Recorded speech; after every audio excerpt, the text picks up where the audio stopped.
Okay, awesome. Thank you for that, Captain. Also, thank you for throwing me under the bus because I thought I was going to be the second speaker, but it's okay. We move. Hello again, everyone. So I got timed out when we're doing our introductions, but I would like to be sure that I have information that's tailored to the right audience. So is it possible that with a show of hands, we show like, I believe we have that feature where we can, raise our hands, like how many of us are new to the US or will be moving to the US within 2022? How many of us moved into the US or will move into the US in 2022? You can just like drop a comment in the chat. I just want to do a random poll, if that's okay. I'm checking the chats now. Okay, so we have one person, just one person moved here. I believe two other people mentioned they were moving to US in 2022. Yeah. Where are they? We had two people from Nigeria, and then we have one person that moved this year, if I can still remember from the introduction. Okay, that's awesome. So that's 3. Then how many are looking to buy property or are in the market or are looking to get property in like the next 1 to 2 years or recently got property within a year? Please just, okay, I see 3 people. Awesome. And then how many people are looking to move, like change accommodation, like change apartments within this year?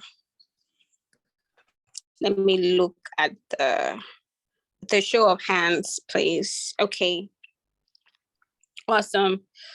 So what I would do would be I'll just give like a short story of my experience with navigating all of that in the US, and then I would open the floor for questions. I believe in like having maximum interaction, so I don't like to just talk. I like to engage with people because I know like just saying all that information can be overwhelming from firsthand experience. So in my short stay here, I've been able to experience and navigate every of those stages. I've moved in mid-lease and taken over a lease. I've, taken over a full lease. I have done a sublease. I have moved to a better accommodation. I have navigated getting a new accommodation in a city I've never been to twice. I have worked on getting property. I've acquired property. I'm currently working on selling property. So I feel like that has kind of positioned me to be able to be a resource to anyone that is navigating those stages right now. So I'll just, I have a few notes here. Unfortunately, I did not have my deck fully set and beautified for you all today. So I apologize for that. I promise to do better next time. Captain, please, you to help us with deck templates so that we can have beautiful deck for our people. But okay, thank you. Okay, so first off, I would just say, like, I know 2 people mentioned they'll be coming in this year. I know one of them mentioned she has a fiance and she'll be planning her wedding. Congratulations on that. So I imagine that means you already have your accommodation sorted since your fiance is in Chicago, correct?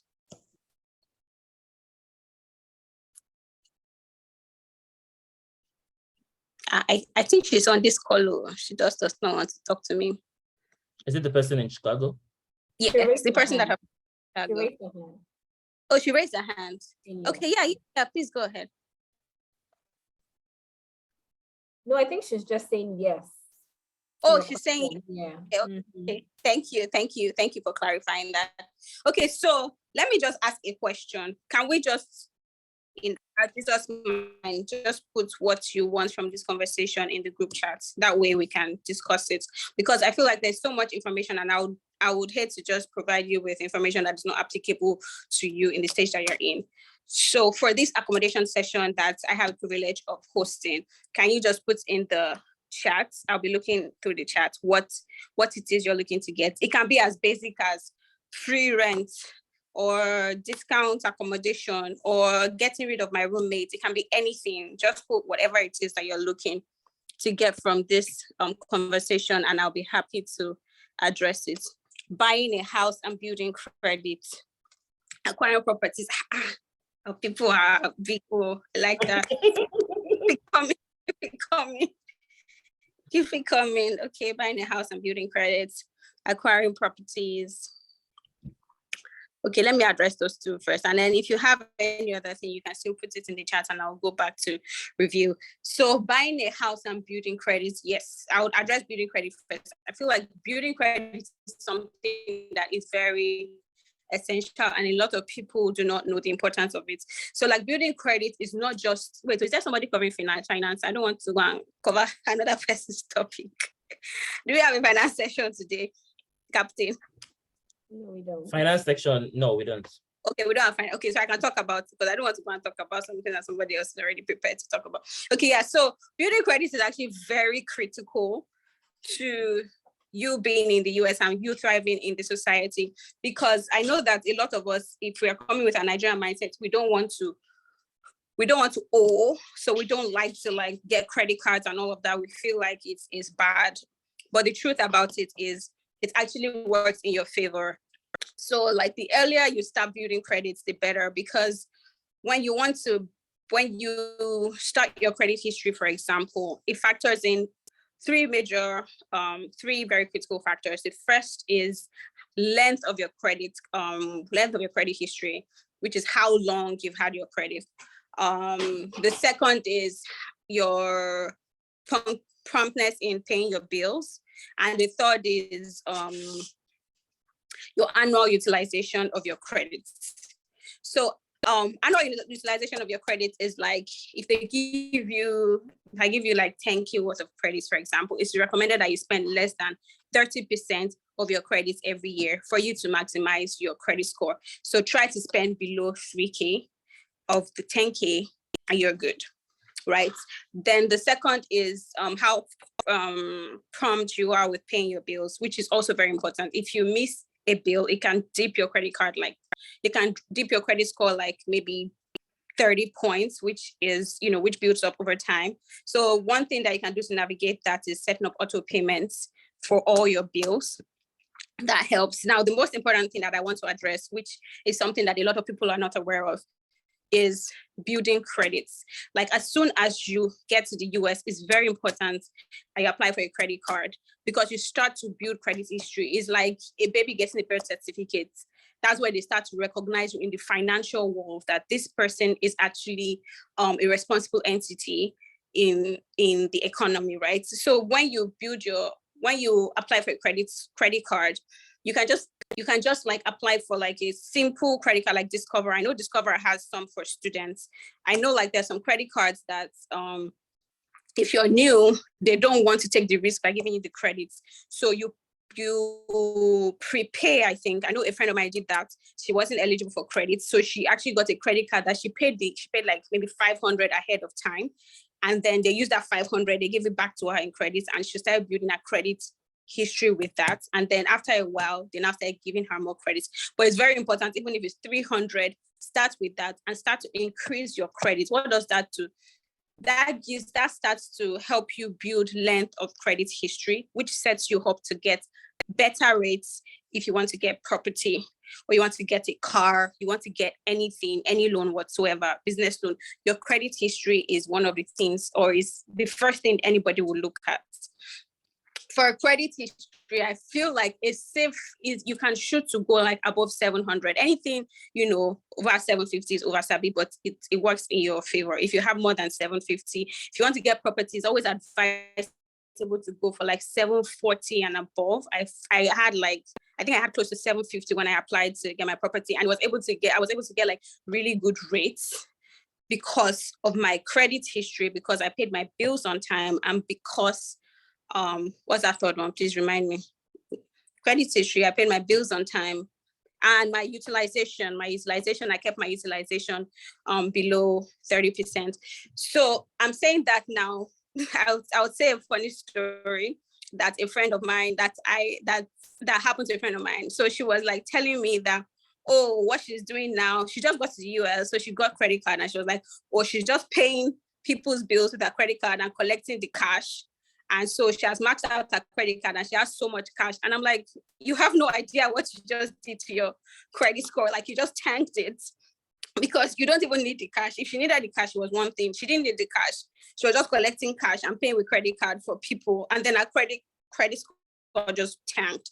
So if you are in that situation right now, that you feel like your credit score is not where you want it to be, and you're looking at like getting a house, getting a car, or anything in the near future, just like plan a strategy of how you want to go about it. First off, don't spend more than you can pay for at the end of the month. That's general practice. Now, there are exceptions to that rule. Sometimes, students, we have to pay like maybe health insurance, we have to pay some fees and other things that we don't have the cash for. I was there before. So like, it's okay. But like when you're getting close to, you can actually afford to, you're having like stable income, you can afford to like pay these bills. Try not to spend more than you can pay off. Number one, try to keep your utilization below 30%, which also helps. And then if as soon as you got to the US, you already applied for credit card, then you already have like good credit history. Right now, I've been in the US like close to 5 years, and my credit history is still like, the age of my oldest credit card is still like average or below average or something. So that's why you see a lot of parents, maybe their kids hit 18, they open, a credit card for them so that they start building their own credit history, so that by the time they get to that place where they need it, they already have like really high, credit scores, and they're able to get better deals. Does that make sense? If there's any questions now, I can pause to address your questions. If you have any questions based on what I just said, I'll still go back to the chat. Can I ask a question? I didn't follow the question. Oh, Yeah. all right. Hello, can I go ahead?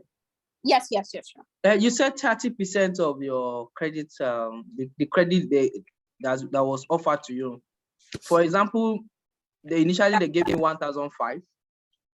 That are you saying that 1,005 I must use it annually? I must not spend more than 30% of that 1,500 annually, or on a monthly basis of repayment? I need to get that clarification. They gave 1,500 limits. Mm-hmm. Is it that 1,500 limit? Is it for a year or the monthly basis that you must not spend more than 30% of it? Okay, so that's 1,500, for example, is your max for that time, for any time in general, until they increase that cap. Okay. So paying your bills, let's say this month you had higher bills, you spent like 1,200, 1,300. At the end of the month, when it's time to pay, try to bring it down to 30%, to below 30% of 1,500, which is 450. Try to bring it down to below 450. Especially like right now, it's not really that important if you're not looking to make an important or a big purchase. But if you're looking to make a big purchase, you have to be intentional about bringing it down consistently, like building it for like 3 months, bringing down your expenses so that your credit score will go up very well. And then when it goes up, you'll have better interest rates. For example, when I was trying to get a car, I was trying to change my car, and I think the interest rate was, if you have like 720 and above, your interest rate is 4%. I think with Digital Credit Union, is it 4%? Yeah, the interest rate is 3.45%. But if your credit score is below 720, your interest rate goes up to 3.99%. Now that is some extra money that is costing you. And that's just for a car that's maybe 30K, 40K, 50K, whatever. But if you're now buying a house, imagine that 0.5% change. It can go into like tens of thousands. It can be like a lot of money. So if you're trying to get property, for example, it's very important that you keep it below 30%. So like if you go to your credit score, when you check your credit score, to show you a breakdown. I need the clarification on the utilization. Yes. I guess what they're saying, utilization is it, for example, at 1,500, are we to spend just 30% of it on a monthly basis and pay off, or utilize almost everything and make sure you pay everything off before the repayment date? No, before the cycle of the payment date, ensure that when your credit score is reading, your utilization is below. You can use it more, but by the time, make sure you pay before the end. Make sure you bring it down. Like I can max out my credit card. Or pay off everything before the payment date. Yeah, pay everything before my payment date. Okay. Do you understand? Like don't use it more. You can use it, but ensure that you pay it before your payment date, because So that's the 1.5 is just on a month, not a whole year, as you put it. It's not the whole year utilization. It's kind of like the same, because if I use 1,000 out of If you 1,500, use, sorry to cut you short, if you use, let's say 1,300 out of 1,500, and you pay off before the next month of the payment, you pay everything off, the credit limit will also be back to maximum 1.5. Are you saying we should not spend it anymore, since that person have already, the first usage is like 1,300? No, every cycle, every payment cycle. Okay, payment cycle. Okay, that's what I want to get. They read your credit score every month. You have a new credit score every month. Some credit unions read it like twice a month, but like some read it weekly too. But try to always keep it like every payment cycle. Make sure that it goes below when you want to make a big purchase. That is, try to make sure that it's below 30%, because it helps you on the long run get sorry to chip in this. FT, can you please try to do all your presentation and round up, and then we'll put questions at the end of it so that you can actually cover as many things as possible. I should do what? I'm Try and sorry. go on with the presentation and then finish up on time so we could cover questions at the end of it so that you can cover as many things as possible. I'm sorry, I might have to go now. I just wanted to ask one quick thing. Okay, you can go ahead. Okay. The thing about bills, right? I read somewhere like, let's say for some reason your card is maxed and maybe they charge the credit, it didn't go through, it will track your credit score. That's one thing. So because of that, I started moving bills to my debit card because, students also, it's still a struggle. So I kind of use my credit more like maybe I have to, or it's discretionary or whatever. I just wanted to see what you had to say to that. Because when I saw that thing online, like I just stopped giving out my credit card details, basically. Yes. Well, you're right about it. And that's why it's recommended that you try to leave like a buffer. So if you have a big purchase, for example, you can call your credit card company to tell them that, okay, I have a big purchase coming in, I'm going to buy something and I don't want to max my card. Can you increase my credit limit?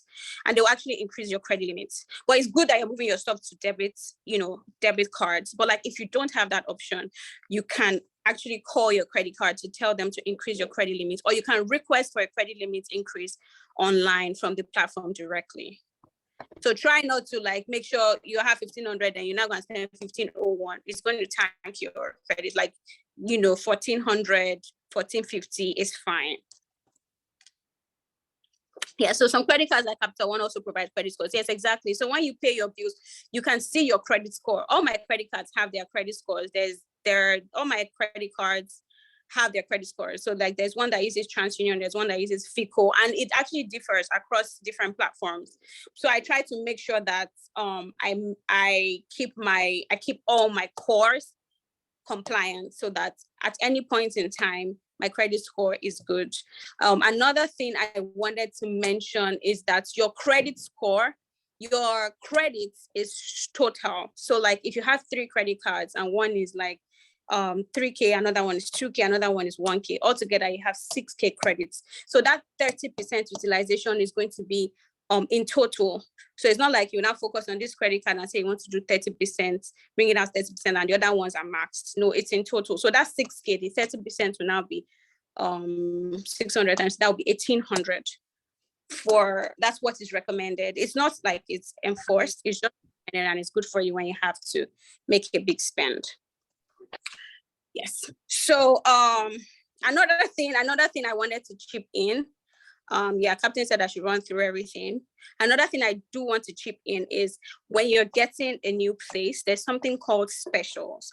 I didn't know about that on time until I actually met a friend that was doing her PhD in hospitality management. And she mentioned that when she was getting her apartment, she got She got discounts. She got like 2 months free, and then she got 3K. She got paid 3K by the apartment because of that special offer that she was aware of. So like when you're looking for an apartment, for example, when you go to their website, when you call them, also speak to them and tell them that, do you have any specials? Are you running any promos currently? Because a lot of times they will not tell you. They just want to get tenants, and they don't want people taking advantage of the opportunities available. So ask them, do you have specials? Some do. I was able to benefit from one where I got like free 1 month free, and I think I got like $100 off every month. And that has been helpful. So like try to ask, like, do you have specials? That is one thing that's one thing I always advise people that are looking to get a new place. Do you have specials? Specials also go a long way in helping. Another thing for renting a place would be, hold on a second, let me check my notes. Okay, so another thing for renting a place would be, first off, if you're looking to take like a short-term lease, or you're looking to stay in a city for a short term, like let's say you're doing an internship, I've experienced that before, or you're still trying to decide where you want to stay and you need somewhere to stay temporarily. Very important that you go on Facebook, look for the groups within that community and join those groups. You would find helpful information. You would find people looking to sublease. And then if these people are looking to sublease, they're needing to get this rent off their hands. So you have the buying power, you have the negotiating power. You can tell the person, oh, well, this rent is 1,500. I can only do 1,100. And the person will say, don't worry, I'll add the balance every month. And the person will start paying the extra for you. I had that when I first came to the first place I stayed. It was a sublease from someone that had graduated and wanted to leave. And he offered to pay some of the bills, and then they also the admin fee and all those other deposits. I said, well, I'm new, I can't afford it. And he was like, don't worry, I'll pay everything. And he paid everything. So I feel like that's something else that you can also explore if you're new to the US, or you're looking to move to an apartment that you have not decided, or a short-term apartment. Check the Facebook groups. You will always find people, especially in the summer, you would always find people that are looking to sublease, and then you can take advantage of that apart from the specials. And then for people coming to the US for schools, it's also important that when you're getting a place, check the reviews, check the safety score, check the walkability score, because it's not every time that you'll be able to get an Uber or a bus. And then check that the place is on the bus route to your school. Those are important things to look out for. Now, let me move on to the property section. I feel like I'm running out of time. How much time do I have, Captain? Captain, oh. Few minutes, you can go on. Few minutes, okay. Thank you. Thank you. Appreciate the kindness. So for the property side, like I said, I think we've established getting good credit score. Then also doing like surveys, general surveys of the area that you'd like to be in. Look for the areas that you like to be in. So for example, there's some areas that are known to be nice, but they might not be exactly good for like diversity, or if you have kids, not exactly good for like school. What's it called? School districts. There's something called school districts. So the district where you're at is the school where your kids will go. So it's very important, especially if you're going to be staying there for a while and you have kids, or you plan on having kids. School district is something that parents and future parents always consider. For them, it's even better to get like a small cubicle in a place with a good school district, so they know that their kids will get good education, than a nice house in a place where your kids will just go and turn to something else. So school district is something that you should check. Then another thing for properties, there are a lot of, just like how there are what I call it, specials for apartments, there are also discounts and promos that are run for properties when you're buying a new property, not like you're rebuying another property that's already existing. If it's a new build, there are promos that are going on at different points in time. Sometimes they have promo like we'll give you 10K cash back. Sometimes the builder will say, oh, we're going to give you 5K to your deposit. Sometimes the builder will be like, I will pay, I'll pay 10K to reduce your interest rate. So there's another option, like if your interest rates, if your credit score is not too good, or you just want to reduce your interest rate. Let's say the regular interest rate is for a house right now is like, well, maybe it's going like for like 6-7%. I think it's higher, like 6-7% thereabout. If you want to lock in a lower interest rate, what you can do, you can go to the bank and say, I want to buy a lower interest rate. So the bank will say, okay, you're going to pay 3K per percentage decrease. So if the interest rate is 7%, I want to bring it down to 4%. What that means is that the difference is 3%. I'm going to pay 3K per 3%. So I'm going to pay the bank 9K so that I can lock in a 4% interest rate. Do we understand that? I hope I've been able to clarify that. This is So, the first time I'm hearing that. oh yeah, but there's that option. I've had people that use that option. You can lock in a lower interest rate by paying more. You actually buy a lower interest rate. So that's another option that people are not aware of. You can buy a lower interest rate by paying more. You can call your bank, call your lender or whatever, and tell them that you want to lock in lower interest rates. That's another option. That's another tip that I like to give. Another thing I need to mention is HOA. If you're getting property, ensure you confirm the details of HOA, because HOA, that's Homeowners Association, those guys are very powerful. They can lock up somebody's house legally, and there's nothing the person can do. So it's very important. If you're getting property, look into the property. Do they have HOA? How powerful is the HOA? What can the HOA do? What are the HOA requirements? Some HOA require that every day you cut your grass. Can you do it? If you cannot do it, don't buy the house, because you have to comply. Some HOAs require that before you paint the inside of your house, you need permission from them. Can you cope with that? If you cannot cope with that, don't look into getting property in that area, because you have to comply. Some HOAs now, a friend of mine was saying that her property now, the HOAs, they're saying you cannot rent out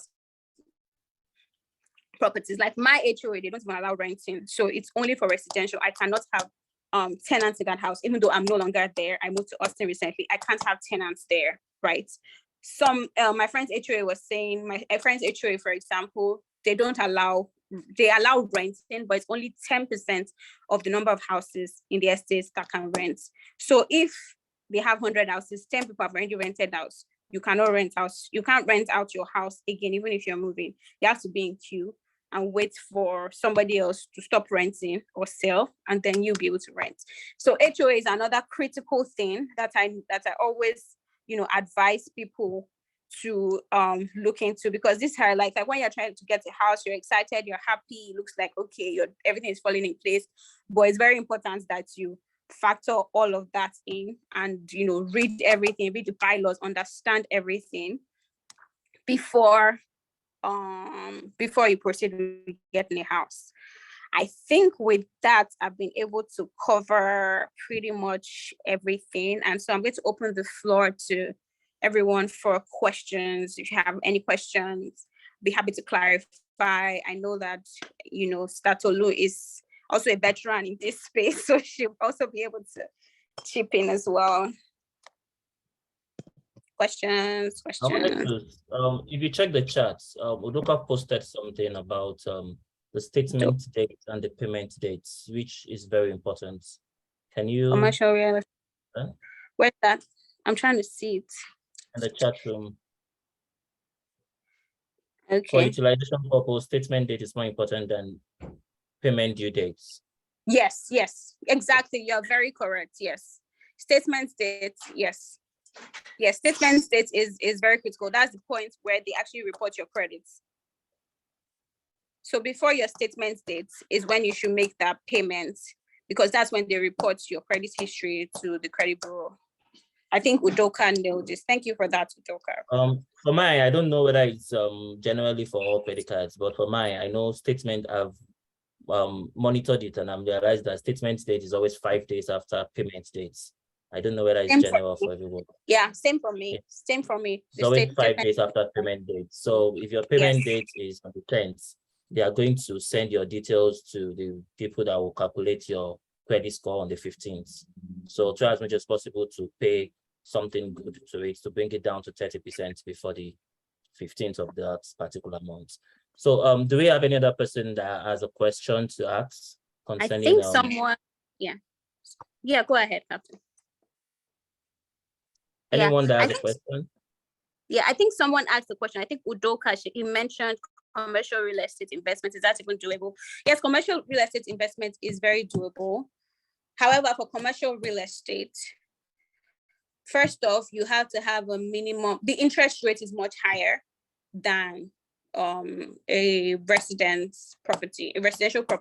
For commercial property, the interest rate is much higher, and your deposits, you have to have a minimum of, I think, 20%, either 20 or 25% for a deposit. So if you're trying to get a commercial property of 500K, then you have to have 50K times 4. You have to have 200K deposits for that property because it's commercial. Another thing I forgot to mention that is very important, that I think is very helpful if you're trying to get a property for if your credit score is low, you qualify for FHA, what we call the FHA loan, which is the first homeowners loan. With the first homeowners loan, it has a lower bandwidth, and it's a federal backed loan to help people get property. So if your credit score is not as high, you can get FHA loan. However, even with FHA loan, if your credit score is high, you get better interest rates, right? It's just that if your credit score is not so high, you can still qualify for FHA loan, and the interest rate is much lower. The only thing about FHA loan, I feel like I'm giving too much information, and I hope it's applicable to at least one person on this group. But if you're getting a property, for example, you have many options. You have veteran loan, you have conventional loan, you have FHA loan. If you're going for conventional loan, if your deposit is less than 20% of the price of the house, you have to insure your loan. So we have the PMI, which is the premium mortgage insurance. So you're insuring your mortgage to tell the mortgage company that if you default, this insurance is going to cover for you. They're not going to lose. So you have that PMI. So the PMI is usually, I'm not sure, but it's usually a couple of hundreds, maybe about 10, 20% of your mortgage. So you're going to be paying that PMI in addition to your principal, your taxes, your escrow, and everything. You'll be paying all of that monthly. However, for conventional loan, when you reach 20%, you stop paying PMI. So your mortgage is going to reduce significantly. So if your mortgage, for example, is 1,800 and your PMI is like 300 out of it, so your original mortgage is 1,500 and 300 PMI goes to 1,800. Then once your equity in that property has reached 20%, you stop paying that $300 PMI and you start paying 1,500. But if you're getting an FHA loan, even when you reach 20%, you keep paying. You're not going to stop paying PMI. You're still going to keep paying that PMI. But what some people do is, pardon me? Can you round up, please? Captain, are we fighting? No, sorry. Captain, It's already 1 hour. Well, we have one question. No. We have someone who raised their hand. Solo, and then okay, but if people have questions, I feel like, can you send the questions? If people have questions, we'll take questions. Or is there any Grace? questions? Yeah, so you can. I do have one. Okay, if you have a question, you can ask a question now. Yes. Okay. If you have questions, please forward it to Grace. I feel like I've taken more than my time. Okay, do I go ahead or I should just forward it? Okay. Yeah, we can go ahead. Go ahead. I think you're the only one. Okay. Yeah, I was going to ask about, she talked about the buying a lower interest rate or something. Mm-hmm. How does that work? I'm not sure I quite understood what you said around that. Can you please throw more light on that? Okay, so it actually depends on your lender. So if, for example, you get appraised or for a property and you qualify for like 6% loan, you can speak to the lender and tell them you want to lock in a lower interest rate. Not all lenders offer it, but a lot of lenders offer it. And they'll tell you, okay, for each 1% reduction, we're going to charge you $4,000. So if your interest rate is 6%, you want to bring it down to like maybe 3%, then you're going to pay $4,000 to bring it down to 5%, another $4,000 to bring it down to 4%, another $4,000 to bring it down to 3%, and then you pay $12K and you lock in 3% interest rate. Does that answer your Okay, that's question? interesting. All right. So that means that the mortgage is going to be on the 3% since you've paid the others, right? Exactly. Oh, okay. All right. Thank Exactly. you. So just speak to your lender and we'll tell you the options for that. All right. Thank you. All right. Thank you very much. Yes. Thank you, Tolu, for that detailed explanation and detailed presentation. We will go to our next speaker now. Our next speaker is Tolu, and she will be talking to us on settling down in the US for those that do have families here. So she'll focus more on for the people that do have families here, schooling and all sorts for the kids. That's what she's going to focus on. So you can take the floor now. Thank you. Thank you. Hello, everyone again. Faintolu, thank you. That was actually very informative. So let me start by saying that my presentation is not as technical as hers. I'm just going to chat. If you have any questions, which I probably doubt, you can forward them to me afterwards. So my thing is that if you're planning to relocate to America, you should have a plan in place before you come. That's one of the things that is very important. A lot of times, a lot of us think that we can do things and wing it and things will work out. It doesn't always happen that way. So one of the things I think you should do before you even leave America, if you haven't left, is you should talk to your children. Because a lot of times we just treat children like, oh, their views are not that important, they will understand. No, talk to your children. If they have any reservations, address those reservations. Talk to them, any fears that they have, address those fears. And also, tell them about things that they're going to enjoy where you're moving to. Maybe, you're going to get new experiences, you're going to meet new people. Just, try and make it a positive experience for the kids as well, that you're moving, because it's a lot. They're leaving behind a lot of friends, they're leaving behind a lot of family and a lot of things that they're familiar with. So I also, obviously, I'm assuming that you've spoken with your spouse before you relocate. If you didn't, then I can't help you. Your problem is deeper than what I can help you with. Then I was also wanted to mention that you can tell your children that with technology now, it's actually much easier to keep in touch with people. So if they're afraid that they're going to miss someone, they are going to not be able to see, you tell them that, look, we'll still be able to FaceTime and different opportunities for you to be able to communicate. Another plan that you need to have in place is a financial plan. Don't come here thinking, oh, I can get a job, I can do something, or I'm going to stay with this person. No. Have a financial plan in place. Make sure that you have some savings before you come. Bring money. Whatever you can put together before you come. Try and bring money with you before you arrive in America. And then you have to think about where you're going to stay. A lot of times when people come for the first time, when you're landing, you're going to stay with another family. Think about it. When you're living with a family, not just you, you're living with your spouse and your child or children. That's a lot of that's a high cost that you're adding to their own financial bills for the month. And a lot of people are kind, but you have to be careful not to overstay your welcome. You have to make sure you have a plan in place. That, okay, am I staying with these people? How long they say I can stay with them? Is it a month? Is it 3 months? Whatever it is, you have to start planning ahead on where you need to go immediately those 3 months are up, so that you don't become a nuisance and people don't start disrespecting you because you don't have anywhere to go. Also, if your children are going to attend, if your children are of school age, and they can attend public schools, one of the things that you have to do is that you have to make sure that you have to scout that the areas that you're going to end up living has to have excellent school districts. You have to, depending on when you move. So here's the thing, you register for school. In some areas, you just have nice schools, you just register for the school. So you can do that closer to to September.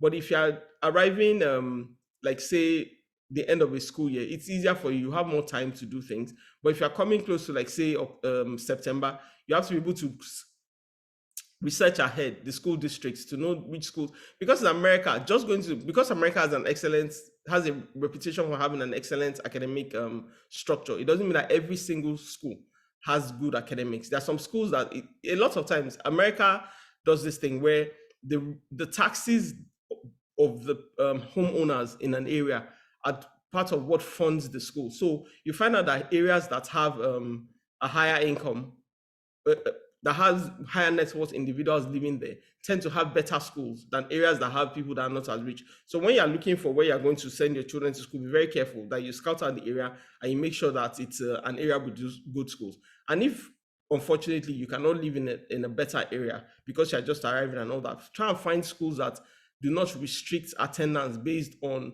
your zip code. That's where you're living, the area, because a lot of schools too, there's a boundary. So if you live outside of those boundaries, you can't actually attend those schools. So you can find us in advice. There's some schools that they might not have that kind of problem with you. Like you can just come in and just attend the school. So you can find out about those kind of schools. Another thing that you have to think about, I know it sounds very silly, but think about clothing for when you're coming. If you're coming in December, make sure you have a very good jacket, because Chicago winters, Boston winters, all I can say is you have to experience it to understand it. Then I also want to say that if possible, have a side hustle for people that are not moving here to start jobs immediately. Even as a student, try and, if you have anything you can learn to do, maybe cook, hairdressing, cutting hair, building websites, all these kind of things that you can do without actually working for someone else, that you can do on the side to make you some extra income. That would be something to think about before you arrive. So when you now arrive, one of the things I think is very important for people is you look for organizations. A lot of churches do this, and a lot of you are already here, so that means you're already on the right path with the Covenant community groups. A lot of churches and a lot of organizations, they do this thing where they host programs for people that are recently relocated. And what they do is they show you the sights and sounds of the city where you are living. They show you how to navigate public transportation, how to get a bus or train pass, where your local post office is, where your local library is, all this kind of information. It sounds like it's irrelevant, but you'll be surprised how important it is and how much easier it makes your life, knowing where the grocery stores are and things like that. Then also make sure you register with healthcare professionals as soon as possible. Look for pediatricians, dentists, internists, etc. Ask for recommendations for people that you already know, and also read reviews. Then you have to network. There's nothing, you cannot move to a new place and be an island. You'll be lonely. You miss home more than you need to, and it'll make your life harder than it needs to be. So one of the things I emphasize is that you need to network. You need to say yes to everything you're invited to when you first arrive. As in, just go for things, just to get out of the house. Meet friends of friends, volunteer at church, and if you don't go to church, volunteer at any charity that that you think requires your support. Volunteer at your children's school. When you volunteer at your children's school, you tend to get a lot more information that they don't tell the general public sometimes. There are some things I hear, or you hear things before other people hear it. And then it helps you to meet other parents. It helps you to get to know people. And another thing it does is that it helps you to be able to advocate for your child. So in America, sometimes things don't just go strictly. They might say something about your child that is not true. You have to be able to know the right people to approach. You have to know the right people to talk to advocate for your child. It's a big thing. And you also have to learn to teach your child to advocate for themselves. Your children too, please sign up your children for extracurricular activities, whether your child is of a school age or not. If your child is younger, do mommy and me programs. If your child is of an age where they can take part in activities, sign them for activities. And a lot of schools have extracurricular activities, but I would advise from experience that you should also let your children participate in activities that are outside of school, so that they can have different friend groups. So we all know as human beings, drama happens. If your child is having problems, maybe they get to middle school, they're having problems with their friend group in school. They have friends outside of school from their extracurricular activities. They have friends in church. And then the thing about extracurricular activities is that, especially if your child is doing a sport, it helps them to build a community of like-minded people where they can set goals together. So it's very important. Then for the schools that you want to send your children to, make sure you tell the schools you're considering for your children. It doesn't matter who's recommending the school. It doesn't matter what reviews you've read. Still go for a tour in the school so that you can get a feel. Sometimes your spirit, when you enter a place, will tell you that there's something that is not quite right, or this place is not for you. So always trust your own judgment. be very careful of the company that you keep when you get to America. Not everyone that calls themselves a Christian is truly Christ-like. So some people will give you advice that will limit you because not because they hate you, not because they're bad people, but because that's how they see themselves. I hear stories of people that come to America and they're like, oh, what can I do? And they're like, go and do CNE and whatever. There's nothing wrong with that. But there's also nothing wrong with you aspiring to become a professional. You shouldn't think that that is all you can become when you come to America. You should know that the sky is your limit. All you have to do is go to school. The energy it takes you to study, to do CNE, is the same energy it will take you to study to become something else. It's just that it's a longer process. So you have to make sure that you focus your interest with people that are like-minded, people that have goals, that are disciplined. I mean, they have good morals and ethics. They're looking to build things, they're looking to grow. Those are the kind of people you should surround yourself with. Then about housing, I mean, Fetola has said most of the things that I wanted to say, but one of the things I would say about is that as soon as possible, buy as soon as possible, because when you're paying rent to someone else, you're just giving someone money. Like, you're not building equity, you're not doing anything by paying rent. So as soon as possible, you should try to buy your own house. So at least you own it. Even if you don't want to have the house, you want to relocate to another country, you can sell it and then you can get equity on your property. If you cannot afford the down payment, look for rent to own programs. Such things exist. Look for government programs that enable you to buy homes without a down payment. They exist. Just investigate but that is usually for first time homeowners. So look for information on this kind of things, investigate this kind of opportunities. I'm sure Fentola will be able to help you if you talk to her about this. Then about buying a house as well, location. It is better for you to have a small apartment in a nice location than for you to buy a mansion in a useless location, because once again, your house will not grow equity. Number two, access to good schools, providing quality education for your children.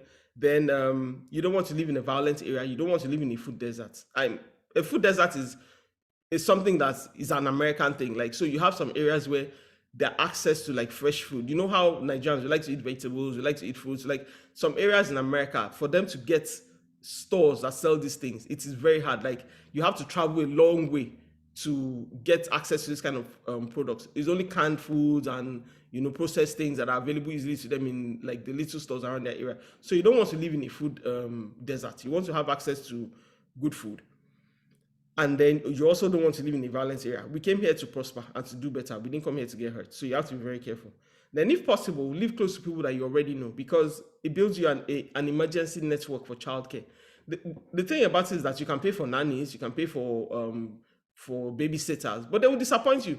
If you have like an important meeting at work and then your babysitter calls in that morning and says that, oh, I cannot show up. If you don't have a network, if you don't have a lot of family in America, you have to have a network of friends that you trust enough and that are kind enough to be like, okay, I'll watch your kid for like 2 hours, you go for an interview and come back. So it's very important for you to build a network, a network with people. And it's not only about childcare. I mean, even for your own mental health, it's good for you to surround yourself with people that you know, that you have similar backgrounds and experiences, that you can talk to, that you can get advice for, and those kind of things.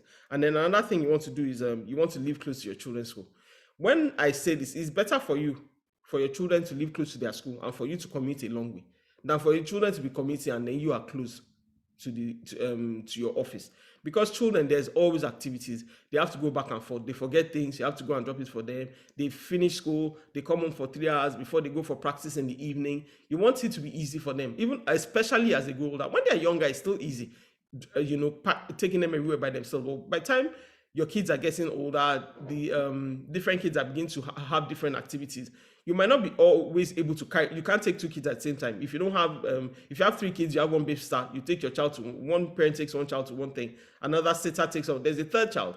So you need the children to be able to easily get on the bus, to be able to easily walk to school, to be able or Uber when it's not too far after they get to a certain age. Then you also want for again, like I always say, for your children to make friendships. When you live close, a lot of people choose to live close to school. So when your children live close to school, it's easier for you to do play dates with people that live close to you. And through play dates, you begin to build friendships, you start getting closer to families and things like that. So I'll encourage you, if as much as possible. I mean, there are other things that factors that come into play, so it's not always possible. I'm just saying that this is the best thing if you are able to do that. And then above all, I think you should just pray hard, because God's favor just makes things easier. That's about all I have to say. So if anybody has any questions, I doubt it, but if you do. Okay, so someone said, please, I've heard about charter schools, gifted and classical schools. Do you have any insights, ma? Okay. So my so part of why I was all the things I said is based on my own experience. So when we moved here, I won the visa lottery, and my husband used to work for an American company. So what we did was we were like, oh, he used to work for Motorola. So we're like, okay, is there any job available in any city in America? But you don't need to file for us because we're already green card holders. So they were like, oh, what kind of place will you, any university town? So they said, oh, there's an opening in Chicago, interview, blah, blah, blah. And he got the job. So he talks to his friend that he knew. This friend is a dear friend, like we love him to bits. And he's like, oh, you know, where do I stay? The guy's like, oh, your wife has just come from Nigeria. You guys have just come from Nigeria. You don't want to live in the suburbs. Your wife will be bored. So you guys live in the city. They go house hunting. They find the house. So the area that he takes him to is very close to downtown. So it's a very nice area. Commute is easy, blah, blah, blah. But the problem is that it's just gentrifying. So I don't know if any of you know Good Times. There's the buildings that they use for Good Times called Cabrini Green. It was Section 8. Like it wasn't partially Section 8. It was fully Section 8. So they broke down all those flats and then they built new buildings. So that's the kind of place that we rented. So obviously the buildings are new, but the schools are not new. So the schools there were terrible schools. Like we went there to vote one day and I was looking at it and like maybe like 300 kids start in first grade and graduation class was 13 children. I'm like, I'd rather go back to Nigeria than send my children to this kind of school. It makes no sense. So based off of that, we ended up going to private school. But I know a bit about selective enrollment. So what I would say is that I know only about Chicago, but I'm sure every state has stuff like that. If you go online and you Google your public schools, how to get into public schools, you get a lot of information. So there's schools that are selective enrollment. So like those ones, you have to prep your children to be good test takers. They take the test and then they can get into the selective enrollment school. Like the school that Michelle Obama went to Whitney Young, it's a selective enrollment school in Chicago. So what you do is you do it, they have academic centers. So you do a test. If you get in 7th grade, that's an academic center. If you don't get in for that, you can do another test. They do the tests in, you sign up in October and then they do the test in December. And then you get your, you get to know whether you got in from around April, May. If you do the test again for the high school, you can get to a selective enrollment high school. Those are the top schools. I don't know how charter schools work. So I would be willing to research it and get back to you, but I don't know much about charter school. But if it's selective enrollment, I can give you a bit more background on that. So are there any other questions? All right, thank you. Any other question? Oh, I can see another thank you, ma.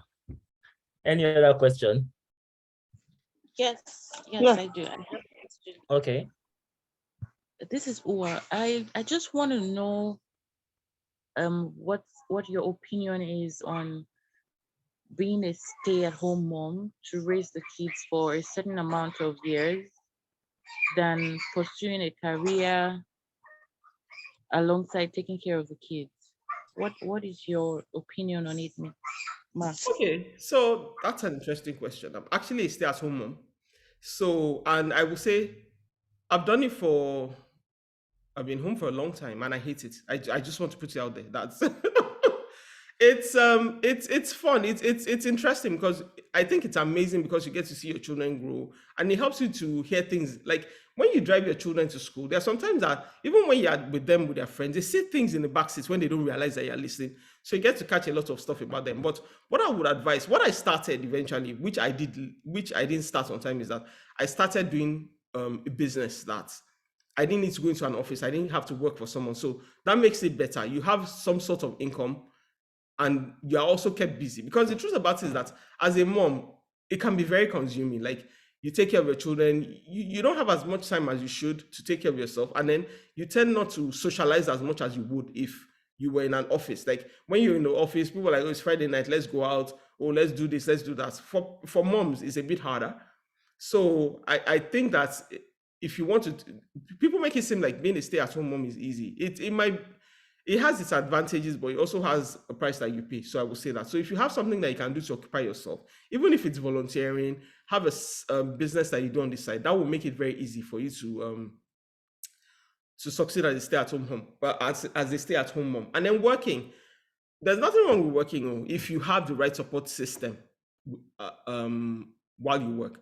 the thing about if you have a job where they're supportive, like they know that, okay, maybe if my child has some meeting at school, they'll let you take time off. It's not the kind of job where they're saying, no, you can't go, you have to be here always.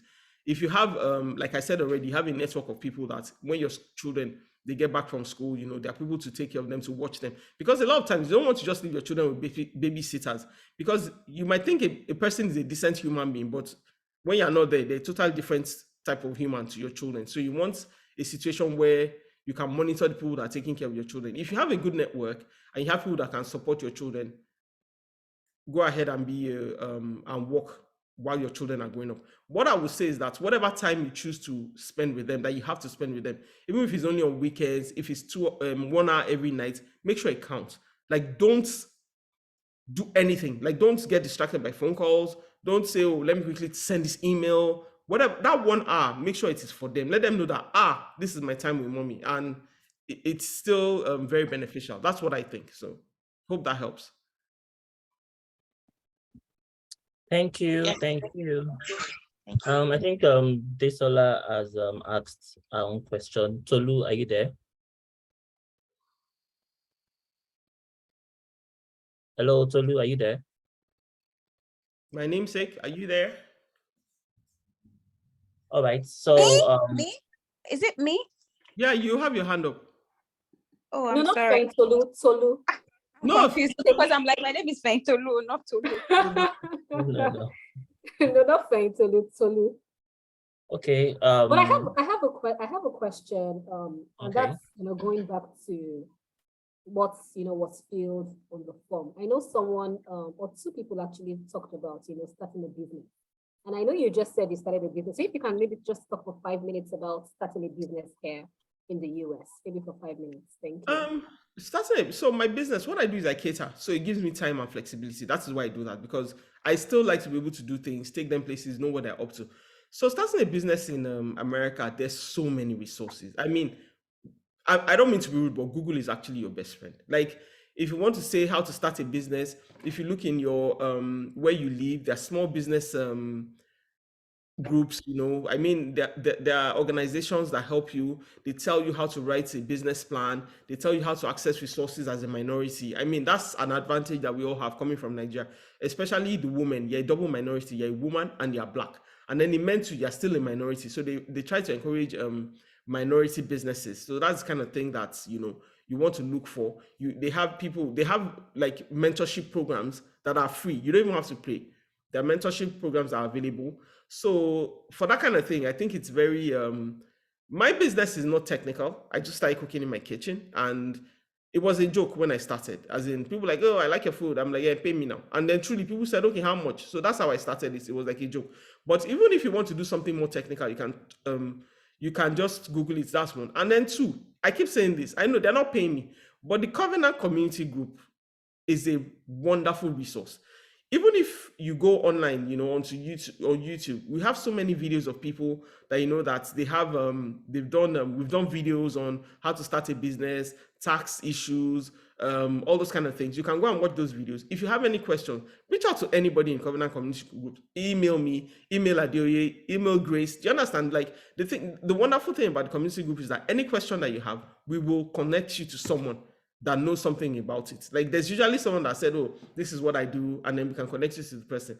And starting a business, and another reason I liked what I did is because I didn't need any capital to start my business. I wanted something that I didn't even need to get money to start. If you need loans, there are also loans for people that want to start businesses. So don't say that you don't have money. You can take a loan. There's so many available opportunities for you. Like, just talk. You understand? Just talk. Once you ask people, someone somewhere will help you. Like, just make sure you ask questions. Ask anybody. You'll be shocked that someone that you think that, oh, what would this person know? They might know someone. They don't have to know the answers to your question, but they might know someone. So starting a business here, I think it's fair enough. Like, but what I would advise is that whatever you're doing, make sure you do it properly. Make sure if there's any law, make sure you follow the laws about how to start the program. Make sure you have an accountant. Make sure you have a lawyer. I mean, it doesn't have to be like you're paying someone. If you have a friend, just ask them, look over this. Am I breaking any laws? Blah, blah, blah. An accountant, when you start with little business, you don't need an accountant that much. But once you start making money, you need an accountant. You don't want to fall short of the law in America. That is my advice to you. So that's. All right, thank you. Isaac, do you have a question? I can see the hands raised. Well, I have a contribution. So she said that if you need an accountant, you can reach out to Isaac. Isaac is an accountant. Okay. Thank you, Isaac. Oh, okay, I get you now. Yes. That's it. All I have right. a question. Oh, who's that? Tolu? So yeah. Okay, you can ask the question now. Please, can you help with insight on getting like the right district for school, right school district? Is there like a website or something that is better one can check? Because it's been observed that some of the houses that are cheap, like you said, the school district might be nothing to write home about. But how do you like make that decision? What are the things you look out for, when you want to make that decision? Okay, so start off. Then secondly, if we have like questions that might pop up, what's the channel to ask these questions? Like you said there are people that could help. What's the channel of asking these questions? Is it like a platform or something? So Yes, thank you. we have something called, I'll answer your second question first. We have the Covenant community groups. If you join the Covenant community groups, anybody that is leading whatever group you decide to join, if you ask them for anything, they'll be able to help you, because they can come to the leaders group and type in and say that, oh, we need someone for this. Is there anybody that knows this? So even if they directly don't know anything, there's a bigger pool of resources that they can pick from. That's it. And then for the school district, so one of the easiest ways to find out the school district is to type in the address of the place you're looking to buy. When you type out that place, it will show you all the schools that are there. And then it will show you ratings of the schools. So that's your first clue to know that, this cannot work. And then another thing about it is that, so sometimes, because maybe you can't really afford to buy in an expensive district, or maybe you can even afford to buy, but you can have, by the time you factor in the taxes and everything, it's not working for you at that moment. One of the things I would tell people to do is that even if you live in an area where the school is not good, find outside resources for your child. So tutoring is a very big thing. And one thing I found out is that in America, you just have to search. And this is the thing, because I'm in Chicago, I know things about Chicago. There are always free resources. If it's after school activities, research the ones that are good. So I'll give an example. My daughter plays the trumpet at school. That's the instrument she chose. You have to do band or chorus, and she chose band. And obviously you don't get enough practice at school, because you have like maybe 1 hour blocks 2 or 3 times a week in school. I was talking to another parent at her swim team, and the woman was like, oh, do you know there's this program? It's called One City Jazz. Like, your child can come and they'll teach them how to play the instruments, and it's actually an orchestra. So they're not teaching them like just, oh, let's mark it, we have done 30 minutes. Like, they're teaching your children to be able to belong to an orchestra. They give them a free instrument at the beginning of the session. All you have to do is be Black.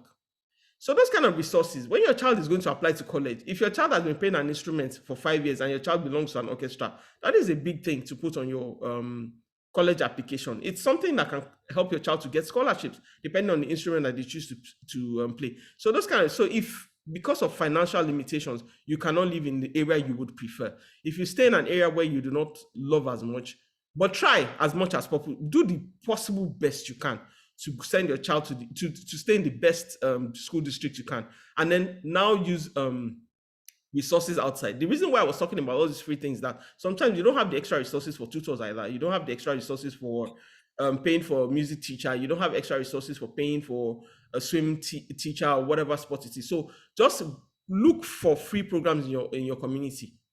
Take advantage of it. Don't look at anybody's face. So just do what you need to do. And Nigerians can be very condescending. Sometimes they talk in a way. Your final goal is what you focus on. It doesn't matter what anybody has to say. Your own is that this is what I want to achieve, and this is how I'm going to go about achieving it.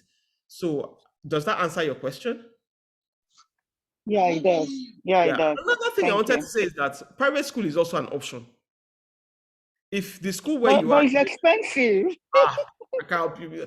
One, private schools are expensive. I should tell you, that's the story of my life. So because of where we lived initially, like I was saying, we ended up in private school. Every time I'm always like, to God be the glory. That's all I'll say about the matter. But the thing about some private schools is that they also provide financial aid. So it's something you can investigate as well. for a child to go to very good schools. They provide financial aid, but a lot of people don't even go because they're like, oh, it's expensive. So go there, talk to someone. Say you want to talk to the enrollment officer. They cannot beat you. When you get in, this is it. This is a school that I think would be an excellent fit for my child. But we've looked at it. We like your school, but we don't have the resources. Do you offer anything? Blah blah blah. They will tell you, and if they don't, you say thank you and you leave them. That's how it is. So that's an option. All right. Thank you. No Thank problem. you for that detailed explanation. Ah, Thank you, I everyone. meet that you in are the inbox. Thank you, everyone that is still around. We appreciate your time. We'll be moving to the next person. Udoka, our own in-house lawyer here. He will be the next person that will be speaking, and he will be speaking on jobs, the jobs you can do, visa types, how you can move up the visa ladder to being a resident, and the jobs you can do and the jobs you can't do based on your visa type. So, Oga Udoka, you can take it up from here. Hi, thank you, my brother. Good evening, everybody. Looks like our time is really fast spent, so I will try as much as possible to keep it very short. I've shared my slides with our coordinator. I hopefully he's gonna, send out the slides so that it will make my job a lot easier. The U.S. immigration system is as complex as the U.S. tax system. So it's extremely voluminous, very complex, and I think that they keep it that way on purpose. But good thing with the United States, they also make a lot of effort to educate people, but I wouldn't advise anybody to try to deal with U.S. immigration in the absence of a lawyer. It's not a very smart move. For some of them are pretty straightforward, but you can as equally complicate your process if you make a very slight mistake or say yes when you should say no. Having said that, I'd like to zero in very briefly to the kinds of job you can do based on the kind of visa you have. Obviously, I wouldn't have time to. If you want to share your screen, you can do that and share your slide. If you want to. I don't know if I could, but I've sent my slides to Adoye. So if you could just, dump it on the chat so that people can get a copy each. Yeah, I've done that. It's in the chat. All right. Thank you. So there are about 15 different visa categories that are non-immigrant based. In other words, you don't have to be an immigrant. You don't have to be a permanent resident to have job authorization under 15 different visa categorizations. They are quite, there are a lot, and they have some eligibility requirements.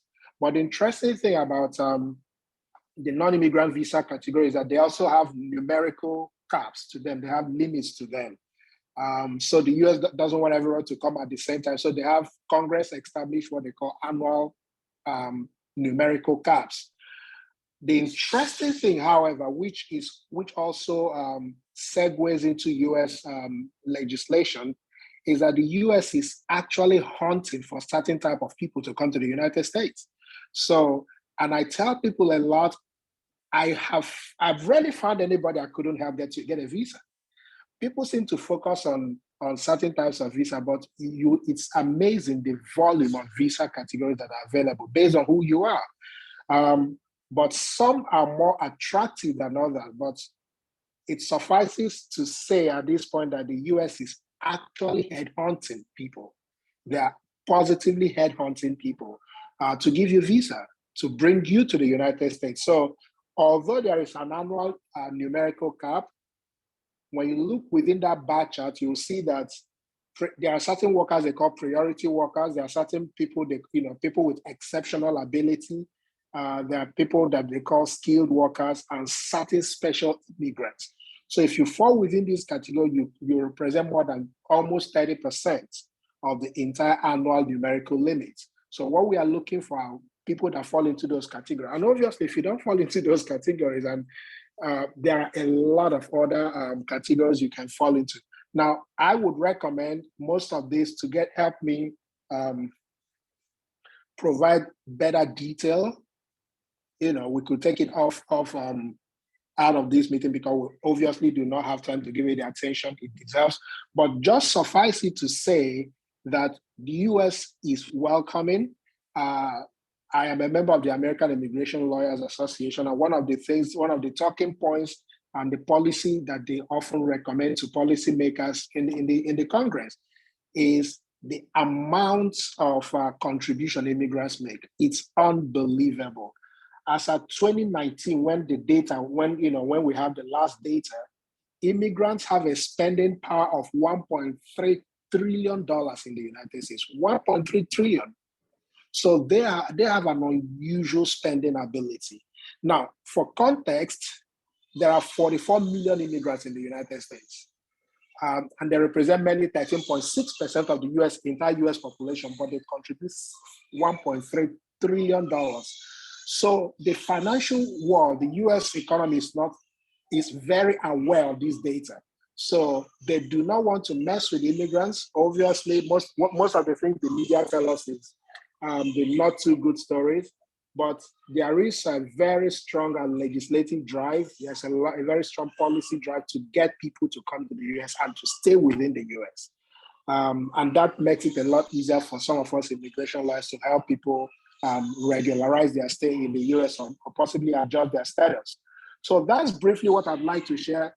The main thing is that you can, even if you hold a non-immigrant visa, some of us may be students, you could get employment authorization depending on your visa category. If you're a student, obviously you can work. Legally, there are a lot of categories that cover that. If you're a cultural exchange visitor, obviously, if you're a religious worker, you obviously can work. If you're a temporary worker, you can also work in the US. If you're a fiancé of a US citizen, you can work in the US. So there are quite a whole bunch of categories that makes that possible. And what we are seeing currently, because of a lot of things happening globally right now, we are seeing a lot of move in the sector of asylum and humanitarian visas. So there's an offshoot in humanitarian visas. And as a firm, one of the things we are doing recently, because the US government, in the last 1 year, to be honest, they've granted special protected status to 2 African countries. And when I looked at the justification for those discretional action on the part of the US government, most of the justification for it was as a result of what's happening in Nigeria. So based on the activities of Boko Haram, they granted temporary protected status to, I believe, South Sudan, recently Cameroon. So we are asking them, my office is essentially making a very strong push to have, at least for a section of Nigeria, to particularly some of the northeast states, to enjoy temporary protected status. It's not going too well, and we are not putting out too much hope about that, but it's purely a discretionary move on the part of the United States. So there are a lot of things that can be done to help people come and remain within the US. Now, over and above the legality of the ability to move and stay in the US, some of the things that Tolu shared is absolutely very useful. So this is not a one-off thing. We need to also be aware of the other things that make it easier. I've had to advise some people you probably might have to leave the US. It might be in your better interest to leave the United States. So that is briefly what I'd like to share. I'd like to take some questions now, and hopefully by the time you look at the slides, if you have more questions, you can throw them at me. All right. Thank you very much. That was a short one and detailed one. Is there anyone that has a question for him? Yes. This is Uar again. I'm just gonna come out straight. Sir, are you hiring? Because I'm a Nigerian lawyer and I've been looking for opportunities to work here. I know I have to take the bar in New Jersey, but I believe that New York is more lenient. Okay, maybe we'll take that. Maybe we'll take that off the mic, and discuss how we can. I recently just decided to retain some non-lawyers but virtual assistants to help me, because most of the work we get are in certain border states. Obviously, immigration is a federal law. Even though I have a law license in New York, most of my but I have the liberty of practicing federal law in all parts of the United States. So one of the things I noticed that I have a lot of pressure, particularly for people that have language competencies like Spanish. I'm getting a lot of requests from Afghanistan, from most of the Middle Eastern countries, a lot of Indians, Pakistanis. So most of the challenge I have is not just for people that can work, people that have those type of language competencies that could help me communicate very easily. It's really difficult communicating with some. So yeah, we could discuss and see, how we can, deal with your situation. Yeah. All right. Thank you. So you can chat him offline, and then we can continue that. Any other person that has a question? Do we Yes, have actually, I had a question. I just raised Okay. my hand. Thank you so much for your presentation. I wanted to ask about so a situation where somebody wants to file for you as a family member, like as a sibling, but at the same time you're hoping to file or get an employer to sponsor your visa. Does one cancel out the other? Should you wait and try and see if you can get the faster one before going for, because I know that the family filing one takes quite a while. Thank you. Sorry, at some point your mic kind of faded off. Oh, Let me sorry. Can you hear me now? Please, yeah, it's clearer now.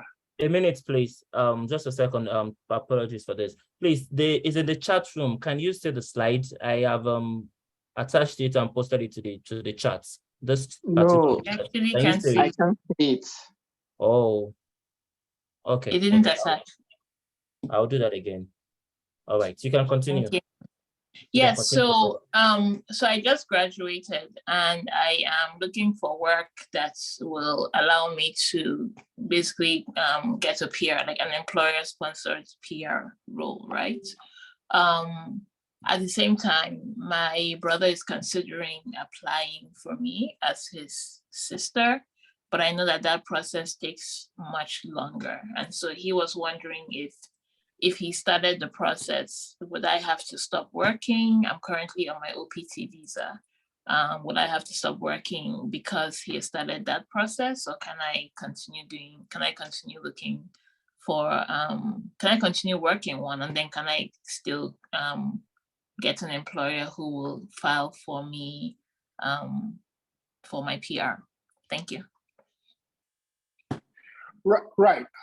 Both visas, I'm assuming your brother is either a citizen or a permanent resident to enable him file for you as a sibling, correct? Yes, he's citizen, I think now. Right. So both, and then you're looking at the possibility of an employer-sponsored visa category. Both petitions run on two different tracks, and they are not contradictory at all. So you can, and you're correct.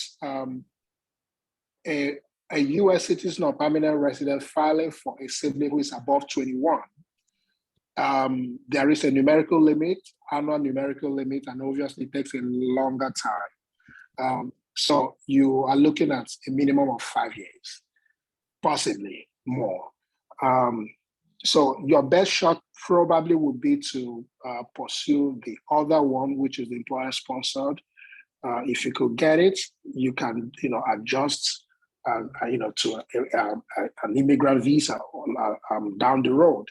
So yes, there is no contradiction at all. One is not going to cancel out the other. You are not running any risk at all. Thank you so much. Can I just ask a quick follow-up? I know that the Please, EB2, go ahead. you can, some people apply for the EB2 themselves and get like the waiver in what situations would you advise that as opposed to getting the employer certified one? Now the EB2, is that under the national interest waiver? Yes, so you can apply for it as without having an employer file for you. Oh, but yes, you absolutely. have to. Yeah. Yes. But it feels EB2 like is, there's a certain class of people that is targeted to. absolutely. You're very correct. The EB2 is one of my passion, to be completely honest with you. One of the most of the things we do currently in our office are the EB2s, NIWs, because it's quicker, it's faster. There is a lot of policy driving in his favor, and obviously you don't have to go through an employer, and again you don't have to get Department of Labor certification. So it is one of the best. Has very high eligibility qualifications to them, but if you do qualify, is the best process to go about, getting your residency. Thank you so much. I'd love to speak to you afterwards. Thank you. Not a problem. Thank you. All right. Thank you. Any other question? Someone posted in the chat that the current date for siblings of US citizens that they are currently processing is March 22, 2007. So if that's correct, that means they are like that's 15 years behind, if I'm correct. So, yeah, the backlog at the USCIS is unbelievable. And obviously COVID has exacerbated an already bad situation. So they have an unusually large backlog. As we speak, there is a federal litigation going on against the USCIS for these backlogs. So a lot of immigrant groups have taken them to court, and a lot of very significant US law firms are on the side of the immigrants suing the US government as a result of this delay. And on the other hand, one of the biggest US government agency that is hiring currently is the USCIS. So they are going everywhere looking for people to come work for them, because one of the things, the outcome of the litigation is that they are under-resourced, they are understaffed, they don't use a sufficient technology to push out some of these excessive backlogs. So what they are doing as a consequence is, they are hiring significantly, and fortunately for them, Congress has voted a lot of money for them to do that. So they're also, sprucing up their technology to make the things a lot quicker. So there's a lot going on. The 2007 date is very likely, but it's not going to be there for long. They are doing quite a lot to improve on their processes. Okay, thank you. Do we have any other question?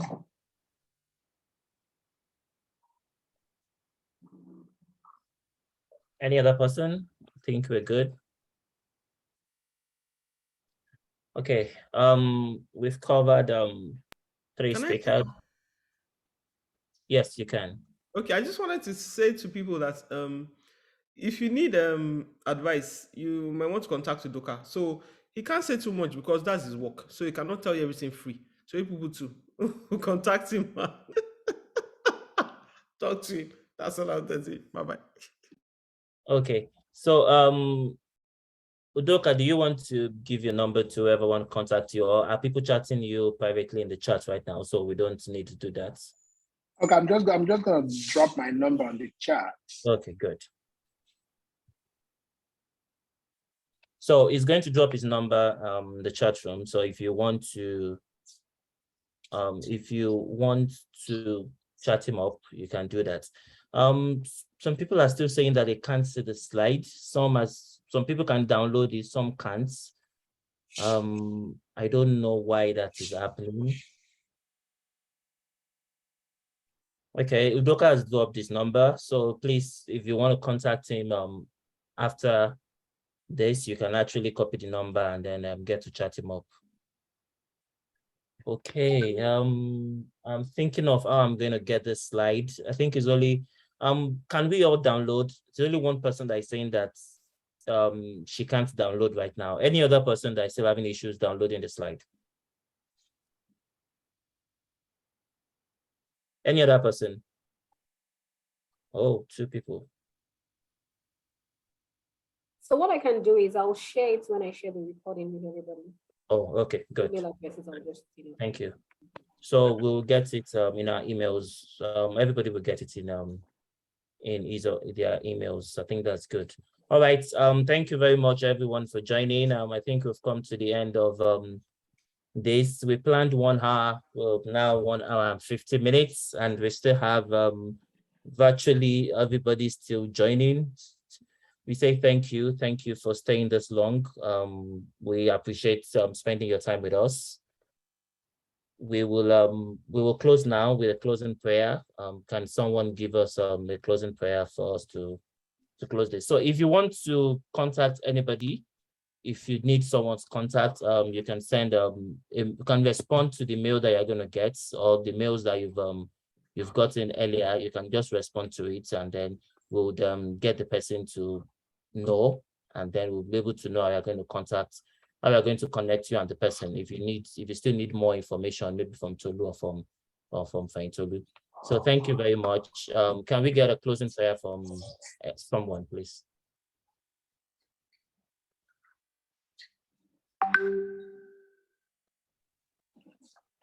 Okay, should I call again? Okay. Thank you, God, for the time we've had together to discuss, to be informed, be glorified in Jesus' name. Thank you, God, for the many people that have contributed so much out of their wealth of experience, voluntarily giving to help others, all in the spirit of love and oneness. We are grateful in Jesus' name. Father, we ask that this information that we've gathered this evening, we ask that we'll put it to good use in Jesus' name, that they will be of benefit to us in Jesus' name. And oh God, we ask that the various panelists and organizers that have come to that volunteer at that time to bless us, we ask that you bless them in return in Jesus' name. Areas of their life that they need your help, Lord, better you show up for them in Jesus' name. And for TCN community as a whole, TCN nation, we ask that, oh God, you will bless and you will keep on nourishing the organization and the church with wisdom from your throne in Jesus' name. For in Jesus' name we prayed. Amen. Amen. Amen. Amen. Thank you very much for that. Thank you, everyone, for joining. We appreciate your time being here. Thank you. Thank you.